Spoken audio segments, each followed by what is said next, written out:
आम्हाला सांगण्यात आलं फक्त तुम्ही मोजणीची संमती द्या. हे कधीच आहे हे कधी झाले साधारण? किती दिवस झाले? 2-3 महिने झाले असतील. हा 3 महिन्याच्या आसपास झाला असेल. ठीक आहे. 15/9/2025 विमानतळाची संमती आमच्यावर आमच्या हस्ताक्षरात लेखी स्वरूपात घेतली आणि पोस्ट देताना म्हणजे पहिल्यांदा तर आम्हाला भूसंपादनाच्याच दिल्या होत्या.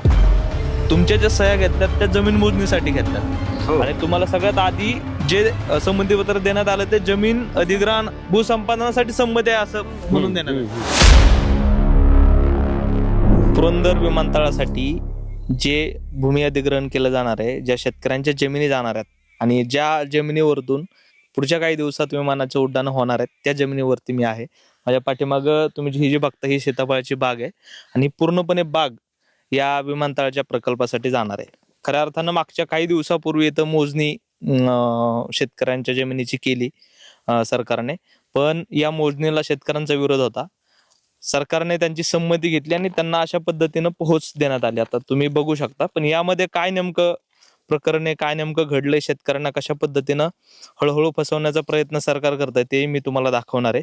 ही आत्ताची लेटेस्ट संमती आहे ज्यामध्ये तुम्ही बघू शकाल की गावाचं नाव एकतपूर दिसतंय, संमती आहे सामायिक आणि ह्या सगळ्या गोष्टी दिसत आहेत.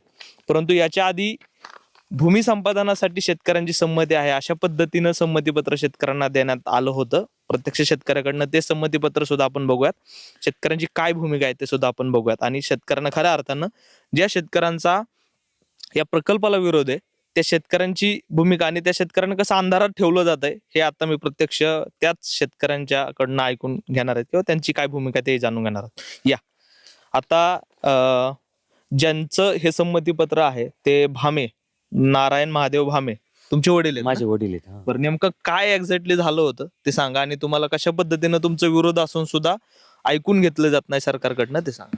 आमचा विमानतळाला तर पहिली गोष्ट विरोधच होता आणि आता पण आहे. पण आम्हाला सांगण्यात आलं फक्त तुम्ही मोजणीची संमती द्या. हे कधीच आहे हे कधी झाले साधारण? किती दिवस झाले? 2-3 महिने झाले असतील. 3 महिन्याच्या आसपास झाला असेल. ठीक आहे. 15/9/2025 तर त्याच्या अगोदर 1-2-3 दिवस असेल अर्थपार. तर आमचा असा समज झाला की शासनाला आमचं विरोध करून सुद्धा शासन ऐकत नाही.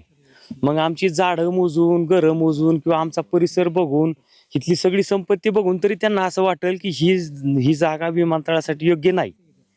परंतु शासनाने काय केलं, विमानतळाची संमती आमच्यावर आमच्या हस्ताक्षरात लेखी स्वरूपात घेतली आणि पोस्ट देताना पहिल्यांदा तर आम्हाला भूसंपादनाच्याच दिल्या होत्या. नंतर मग पहिली संमती कोणती होती? पोच पावती ही दिली होती पहिली.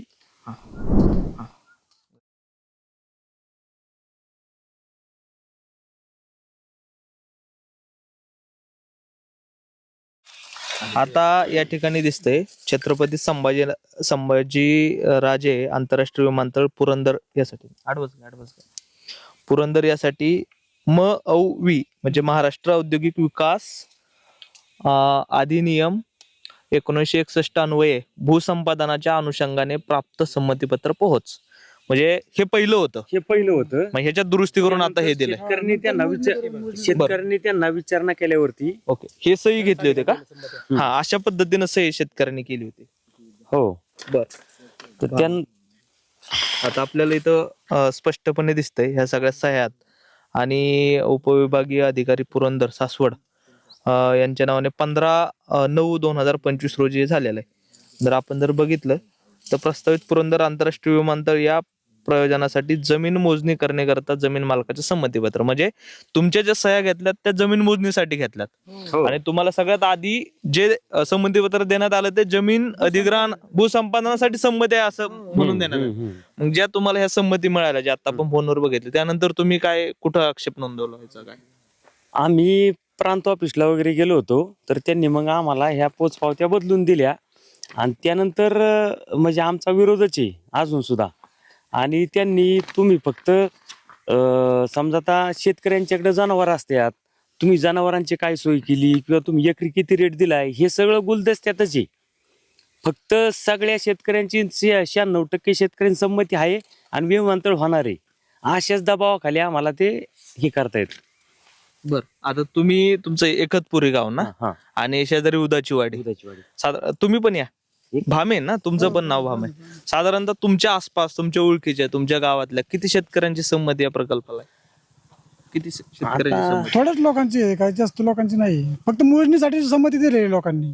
बरं, आमची जमीन विमानतळासाठी देण्याची जी संमती आहे, नाही ते नाही, तसं तयारच नाही. कोणता ती तयारीच तशी आहे नाही ना, दाखवणार. सगळ्यांनी इथल्या विरोध शेतकऱ्यांची तर नाही, मग बाहेरचा एखादा खरेदीदार असेल ना तर मग त्यांनी दिली असेल.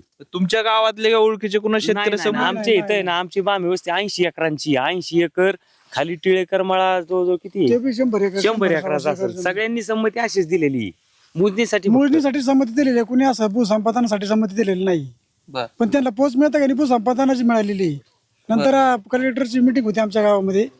त्यावेळेस लोकांनी जरा चर्चा केल्यानंतर मग त्यानंतर ते आम्हाला मोजणीची बरं, कलेक्टर साहेब आमच्या गावात आले होते त्यावेळेस मी त्यांना बोललो की माझ्याकडे 10 गाय आहेत, तुम्ही घरासाठी 2.5 गुंठे देताय, मग जनावरांसाठी काय म्हणजे कुठलं तरी जाहीर करा, तरतूद काय आहे? तर म्हणले करू आपण कुठलं तरी गाय रानात, म्हणले आपण देऊ जागा जनावरांसाठी पण. आणि जो खरा शेतकरी आहे ना त्यांच्याकडेच गाय आणि बैल आहेत, जो बाहेरचा इन्व्हेस्टर आहे ना त्यांच्याकडे एक सुद्धा जनावर नाही. तुमचं विरोधातलं बोलणं किंवा म्हणणं कोणी ऐकून घेतलंयस आणि सकारात्मक प्रतिसाद दिला आतापर्यंत तुमच्या भूमिकेला? नाही, आमचं म्हणणं विरोधातलं ऐकून घेतलं जात नाही. घेतलं तरी ते दडपलं जातं, त्याला तितक्या पद्धतीने आम्हाला न्याय दिला जात नाही.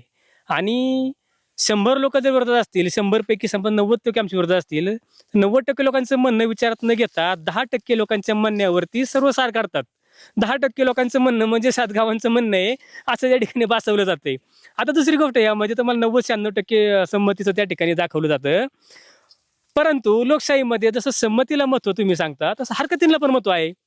आमच्या हरकत सुद्धा 95% पेक्षा हरकती जास्त गेल्या होत्या लेखी स्वरूपात. त्याचं काय केलं?